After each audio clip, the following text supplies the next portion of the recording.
It's always interesting to see how peripheral manufacturers go about naming their products. Gamdias, for example, derived their naming convention from Greek mythology. In comes the Zeus M1, a lightweight optical gaming mouse. Does it deserve the title of God of Thunder, or is it more of a Narcissus, focused solely on its own appearance?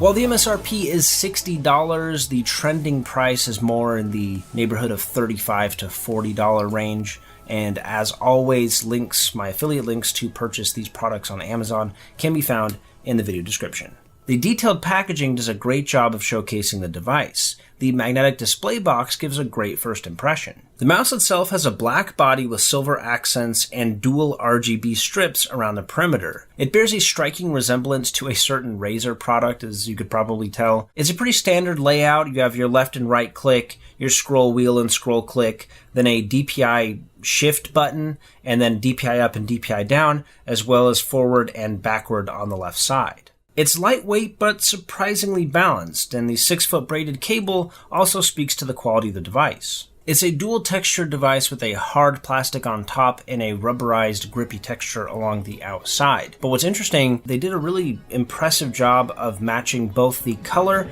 but also the reflective properties of the two textures. Just by looking at it, you wouldn't immediately be able to tell that these are two entirely different materials. Even some of the more expensive products that have come through here haven't bothered to do that. That hard plastic does feel kind of cheap in my opinion. I don't know if it's just the clickiness of the mouse or the material itself. Something about it just doesn't echo that $60 price tag. It features an optical sensor, more specifically the PixArt 3320, and this sensor is good for 7,000 dpi. It also has two 5-gram removable weights, and the mouse comes in at 115 grams.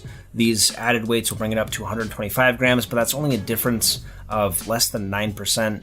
As far as I can tell, it barely makes a difference to how the mouse feels in the hand. So if you're going to add weights, make it a little more substantial than that, I think. Then there's the Hera software that Gamdias uses, and unlike the relationship between the Greek god Zeus and his wife Hera, the relationship between the Zeus M1 and the Hera software is not exactly a match made in heaven. It is a unifying software similar to Logitech in that you download one program and you can have several devices by that same company. For this mouse in particular, there are several customization options available to you. Using the key reassignment, you can change any button to be any other button on the mouse. You can also make it a keystroke, a Windows function, or a macro. The macro management is probably the most impressive part of the software. You can create a slew of customizable macros, adjust the initial delay as well as delay between the individual actions, increase and decreasing the speed of the functions. I can also save those macros for use with a different profile or even with a different Gamdias product. The mouse control option essentially mimics your basic Windows function, so your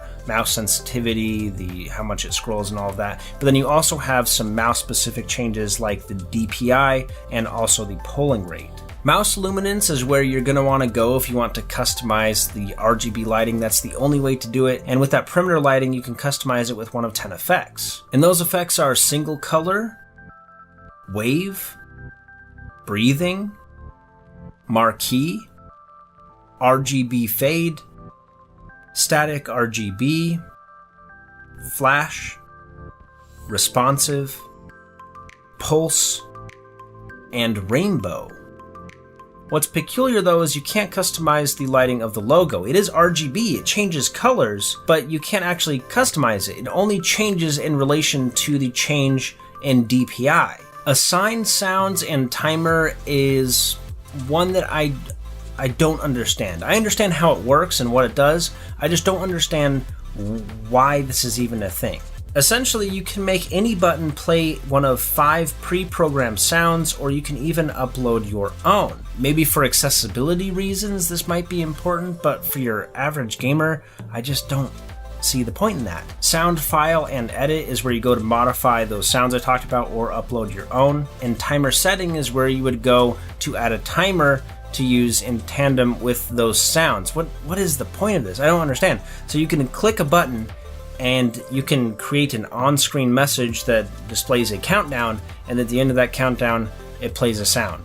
Maybe there's a purpose for that, and it's just going completely over my head. So let me know in the comment section below. I've tried to look into this and see what the exact purpose of this is. I've never seen it before.